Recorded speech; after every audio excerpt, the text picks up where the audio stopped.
कि आखिर scholarship ICR किस किस को देता है, किसको नहीं देता है, कौन कौन से स्टूडेंट एलिजिबल होते हैं, क्या आपको चारों साल स्कॉलरशिप दी जाती है या बीच में आपकी स्कॉलरशिप रोक दी जाती है, अगर रोकी जाती है तो कितने जीपी पर आपकी स्कॉलरशिप रोक दी जाती है, अगर आप फेल हुए तो स्कॉलरशिप क्या मिलेगी या नहीं मिलेगी। तो hello everyone, this side Alok Sahu, I am a BTech third year student from NDRI Karnal and आज हम बात करने वाले हैं बहुत ही इंपॉर्टेंट टॉपिक पर। ऑब्वियसली ऐसा टॉपिक है कि हर एक स्टूडेंट इसमें इंटरेस्टेड होता है कि भैया आप तो बस हमें स्कॉलरशिप का बता दो कि आईसीआर कितनी स्कॉलरशिप देता है और किस किस को देता है। तो वो सारी चीज़ें हम डिस्कस कर रहे होंगे कि आखिर स्कॉलरशिप आईसीआर किस किस को देता है, किसको नहीं देता है, कौन कौन से स्टूडेंट एलिजिबल होते हैं, क्या आपको चारों साल स्कॉलरशिप दी जाती है या बीच में आपकी स्कॉलरशिप रोक दी जाती है, अगर रोकी जाती है तो कितने जीपी पर आपकी स्कॉलरशिप रोक दी जाती है, अगर आप फेल हुए तो स्कॉलरशिप क्या मिलेगी या नहीं मिलेगी। तो सारे क्वेश्चंस का आपको आज जवाब मिल रहा होगा। तो सबसे पहले बात करें कि आपको आईसीआर स्कॉलरशिप देता कितनी है। तो यूजी में पहले 2000 दिया करता था, लेकिन यूजी में अब आपको जो स्कॉलरशिप दी जाती है वो 3000 पर मंथ दी जाती है। मतलब काफ़ी अच्छी स्कॉलरशिप है, ऐसा नहीं है कि आपको बहुत कम लगेगी। साल भर में 36,000 ये लोग आपको पैसा दे रहे होते हैं ऑब्वियसली। एंड ये लोग हर महीने तो स्कॉलरशिप नहीं देते हैं, देखो यूनिवर्सिटी बाई यूनिवर्सिटी डिपेंड करता है। जैसे हमारी यूनिवर्सिटी है, हमें 6 महीने में एक बार स्कॉलरशिप देती है। एंड सबसे पहले जो स्कॉलरशिप की एलिजिबिलिटी क्राइटेरिया ये होती है कि अगर आप अपने स्टेट से दूसरे स्टेट में जा रहे हैं, आईसीआर के कॉलेजेस में एडमिशन लेते हैं, तो ही आपको आईसीआर एनटीएस यानी नेशनल टैलेंट स्कॉलरशिप दे रहा होगा।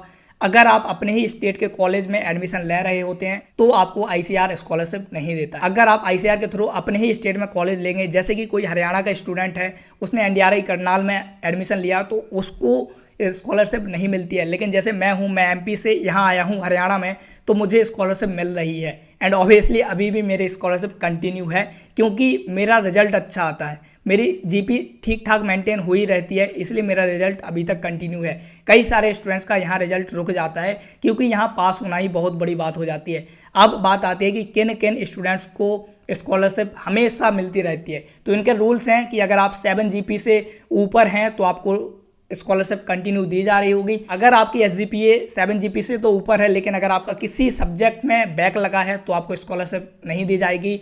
जहां आपका बैक लगता है उसी दिन आपकी स्कॉलरशिप रुक जाती है एंड आपके बैक के पहले तक की आपको स्कॉलरशिप दी जाती है एंड उसके बाद कभी आपको स्कॉलरशिप नहीं दी जाती है। बाद में आप सब भले ही उस सब्जेक्ट को क्लियर कर लो, लेकिन ये लोग स्कॉलरशिप दोबारा कंटिन्यू नहीं करते हैं। अगर आपको कंटिन्यू स्कॉलरशिप चाहिए है तो 7 जीपी से ऊपर रखनी पड़ेगी, किसी भी सब्जेक्ट में आपकी बैक नहीं होनी चाहिए। एंड बस यही 2 चीज़ें हैं जो कि आपको मेंटेन करनी पड़ती हैं। अगर आपकी जीपी 7 से ज़्यादा हैं तो ऑब्वियसली आपकी स्कॉलरशिप कंटिन्यू रहेगी, बस किसी सब्जेक्ट में बैक नहीं होना चाहिए। अगर एक भी बैक लगा किसी भी टाइम तो समझो आपकी स्कॉलरशिप वहीं रुक जाएगी।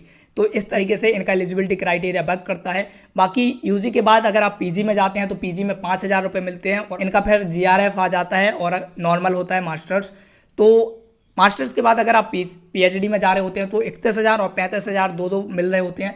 मतलब 35,000 मिलते हैं एसआरएफ वालों को और 31,000 मिलते हैं नॉर्मल पीएचडी वालों को। मतलब यहाँ थोड़ी कंडीशंस हो जाती हैं, कभी हम बाद में डिस्कस करेंगे कि भैया जीआरएफ और एसआरएफ क्या चीज़ है। तो इनके लिए अलग अलग स्कॉलरशिप है, इनको थोड़ी स्कॉलरशिप ज़्यादा दी जाती है क्योंकि इनका एक पर्टिकुलर स्पेसिफिक टॉपिक होता है जिस पर ये लोग रिसर्च करते हैं, काफ़ी सारी मेहनत करते हैं। तो इस तरीके से आपकी स्कॉलरशिप मिलती है। आईसीआर सिर्फ एक ऐसी फील्ड है जो कि आपको स्कॉलरशिप दे रही होती है पढ़ाई करने की। जैसे एनडीआरआई करनाल का अगर मैं एग्जाम्पल लूँ तो यहाँ की टोटल फीस ही 40,000 है 4 साल की, और आपको ये लोग स्कॉलरशिप देते हैं 1,44,000 अगर आपकी कोई बैक नहीं आती तो। मतलब कितनी अच्छी चीज़ है यार, स्कॉलरशिप दे रहे हैं, आपका खर्चा ये लोग खुद उठा रहे हैं, आपको कुछ करना नहीं है। अगर आप पढ़ने वाले स्टूडेंट हैं तो सबसे अच्छे कॉलेजेस हैं आईसीआर में, बढ़िया सा कॉलेज लो, अपनी पढ़ाई करो, मास्टर्स के लिए जाओ, पीएचडी के लिए जाओ।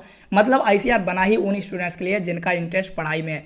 उनको मैं सजेशन दूंगा, जो स्टूडेंट्स पढ़ना नहीं चाहते भैया आईसीआर में मत आना।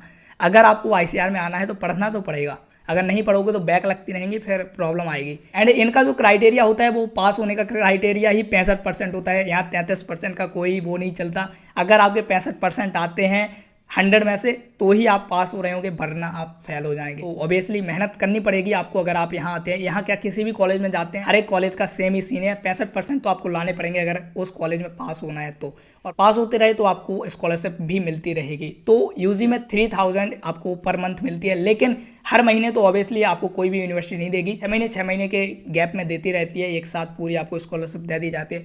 तो कुछ इस तरीके से आपके स्कॉलरशिप का खेल है। अभी के लिए इतना ही यार, बाकी किसी को कोई डाउट हो तो ऑब्वियसली कमेंट सेक्शन हमेशा आपके लिए खुला हुआ है।